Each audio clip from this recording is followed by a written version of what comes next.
تر 12 ورځو پورې همدا عمل د ټول مابس د بندیانو تر مخ را باندې کاوه. د دې لپاره چې نور څوک داسې ونه کړي. کله چې زولنو زموږ بدن را زخمی کړ، د واټ د مسؤل په امر موږ روغتون ته ولېږول شو. دواړه لاسونه مو له خورېدا څخه وتلي وو. په روغتون کې ډاکټر یو څه رحم را باندې وکړ او په څو ورځو کې موږ بیرته ښه شو، او بیا هم هماغه مابس او د تنهایي بند. هغه مخکینی سړی چې بیټن نومېده یو ځل بیا زړه را باندې وخوږېده او سګرټ یې راته راوړل، او دا زیری یې هم را باندې وکړه چې ډېر ژر به د بندیانو قافله له دغه ځایه بیګني ته روانه شي. په بندرګاه کې د یوه لوی بیړۍ بندوبست شوی دی، لیکن بیا هم په هغه قافله 3 اونۍ ووتې چې نن به ځي او سبا به ځي. پر موږ یوه ورځ د کال تېرېده. همداسې یوه میاشت وروسته یې موږ ټول د بیګني بندیان را وویستلو او هر یو یې په ګرمو اوبو ومینځلو. د لږ وخت وروسته یې موږ ته ازادي هم راکړه چې له یو بل سره وغږېږو او سره ووینو. پیرولی او جولو خوښ معلومېدل. کله چې موږ د ویښتو جوړولو لپاره د مابس نایي ته ورغلو، له ویرې سپین تښتېدلی و. معلومه شوه چې هغه هم له موږ سره بیګني ته لیږي. خوارکي باندې رپ لګېدلی و. هغه ته د بیګن ټول حالات معلوم ول. د غرمې پر مهال ډاکټر هر بندي ځان ته معاینه کړ. ټولو ته یې د وبا د مرض واکسین ولګاوه. دا د دې خبرې علامت و چې په رښتیا د سفر وخت را رسېدلی.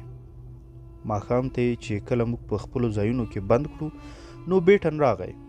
په سترګو کې یې اوښکې وې. په غلي انداز یې راته وویل: پیپلنه، د الله په امان، ته یو اوچت سړی یې.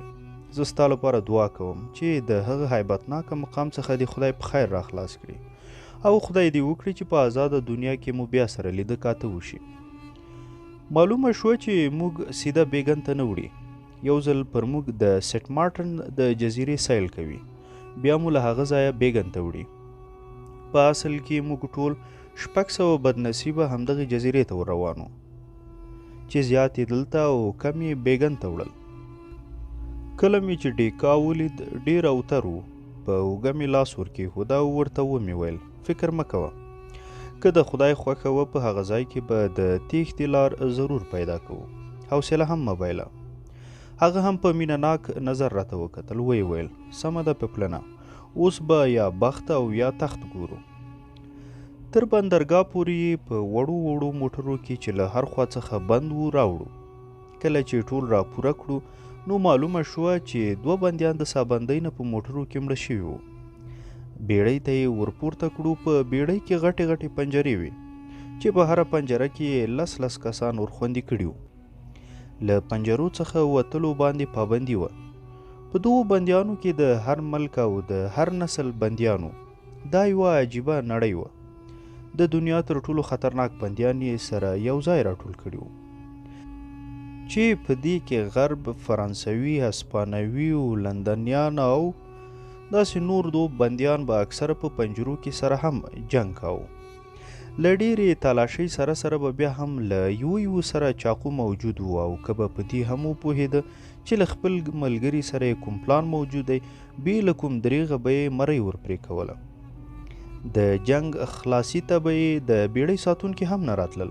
هغوی ته یوازې د بندي مړي یا ژوندي رسول و. له ښه بخته په کومه پنجره کې چې زه وم، ډیکا او پیرولی هم و. موږ 3 واړه به په وار ویده کېدو. کله به چې کوم یو ویده کېده، نو یو به مو پیرې ته کېناوه. په خپلو بندي ملګرو د هیچا هم باور نه و، او بل موږ سره چې کوم نور بندیانو، همیشه به یې موږ ته د ځناورو په نظر کتل. همدا موقع یې کتله چې کله به سره تر ګریوانه نیسو. کله چې بیړۍ په سمندر کې روانه شوه او تازه هوا مو تنفس کړه، په مړاو جسمو کې مو یو څه تازګي راغله. یوه ورځ کله چې په موږ ډوډۍ ویشل کېده، په همدې دوران کې زموږ د پنجرې یو سړی چې په سترګو یې د ډبلو شیشو عینکې په سترګو وې راخواته شو او راته یې وویل: ستا نوم پیپلن دی؟ ورته ومې ویل: هو. څه خبره ده؟ دا عینکو والا سترګې ډیکا ته ونیولې. ما ورته وویل: هیڅ خبره نه ده، زموږ خپل سړی دی، ستونزه دې ووایه. هغه وویل: زما نوم کلګاني دی، زه د پاسیکل ملګری یم چې تاسې یې پیژنئ. هغه چې کله ماته د بیولو محبس ته لیدو ته راغلی و، ما ته یې ویلي وو چې کومه ستونزه در باندې راغله باید تا ته ووایم. ما ورته ویل هو زه پاسیکل پیژنم، د مطلب خبره دې وکړه، څه مې چې له وسه کېږي دریغ به نه کوم. ویل یې خبره دا ده، خو بیا غلی شو. له چوپتیا وروسته یې وویل چې زما سره پلان دی او پلان زما حلق را زخمي کړی دی چې زه یې نشم کېښودی. هېڅ نه پوهېږم چې څه وکړم، په چا باور وکړم. زه ویرېږم چې هسې نه څوک راباندې پوه نه شي او مړ مې نه کړي. ښاغلی پیپلنه، د خدای لپاره څه مرسته راسره وکړه. زه په تا باور کولی شم. زه خپل پلان تا ته امانت درکوم او که زه مړ شوم نو تا ته اجازه ده چې زما روپۍ په خپله ښه کړې. ورته مې وویل څومره فرانکه دي؟ 25,000 فرانکه. نور د خبرې له اوږدوالي نه مې غیر پلان ترې واخیست او خپلې معدې ته مې ښکته کړ. ډیکا راته حیران و چې څنګه په یوه معده کې 2 پلانه ګرځولی شم. د 11 ورځو شپو په مزل ایله د مارټن جزیرې ته ورسېدو. دا یوه شنه او ښایسته جزیره وه چې شاوخوا ترې د سمندر تورې اوبه وې.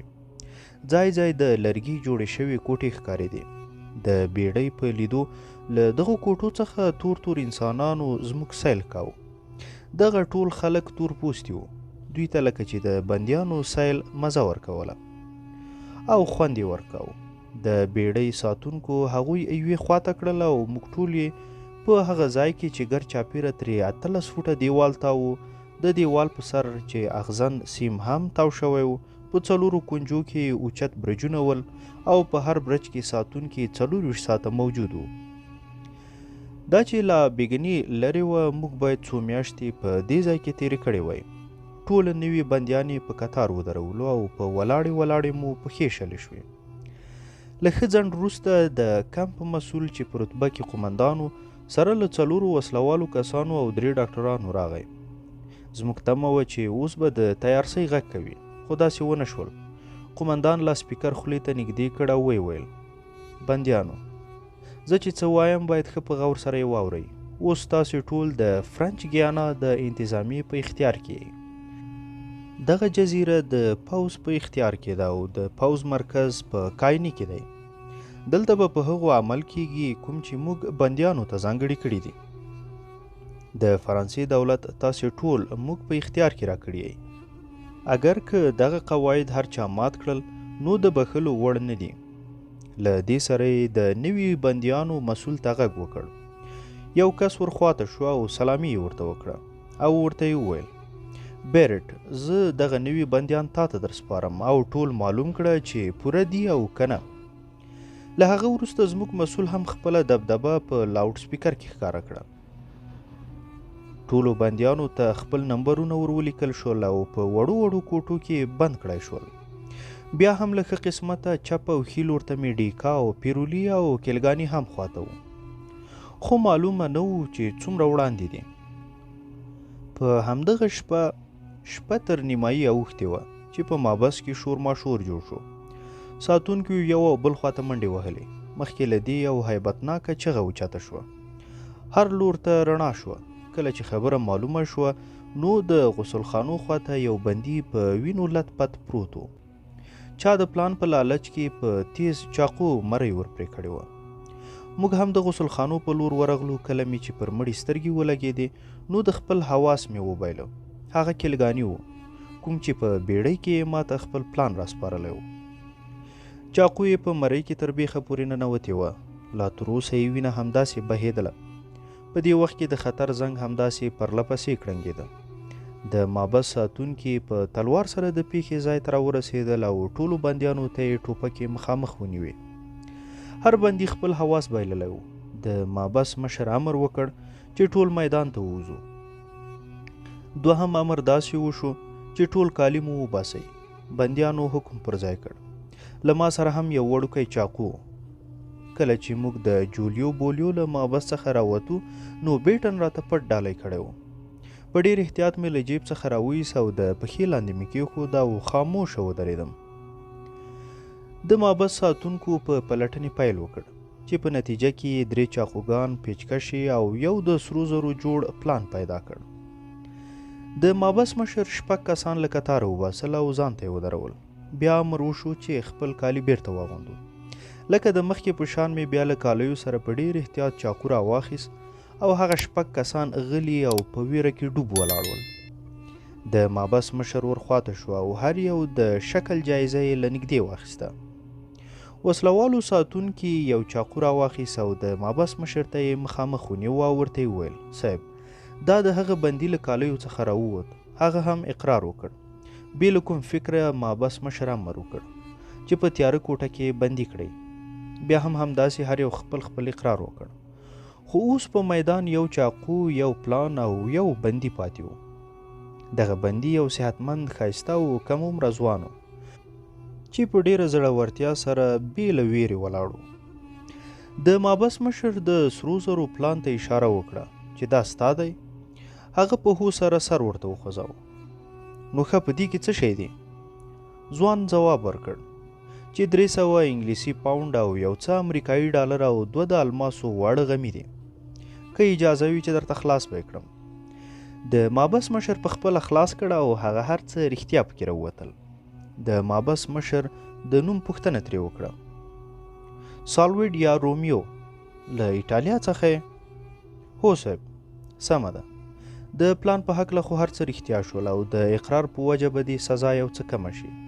البته د چاقو په ساتلو به دې سزا سخته وي. هغه ورته وویل: بخښنه غواړم، خو چاقو زما نه دی. ساتونکي پرې ور بړچ وهل چې دا خو ستا له کالیو څخه راووت. هغه وویل: زه بیا خپله خبره کوم چې دا زما نه دی. ساتونکي په غوسه وویل: ښه نو زه دروغ وایم؟ زه دا نه وایم چې ته دروغ وایې. د مابس مشر په غوسه منځته راولوېده. ښه، نو دا د چا دی چې ستا هم نه دی؟ خو ځوان په خپله خبره ولاړ و. د مابس مشر څېره له غوسې مسحه شوې وه. ځوان ته یې وویل: ګوره، رښتیا ووایه چې دا ستا نه دی، نو ستا له کالیو څنګه راووت؟ هغه وویل: زه نه پوهېږم، کیدای شي دا د بل چا چالاکي وي. تر ډېره وخته پورې همدا روان ول. دا د چا دی؟ دا زما نه دی.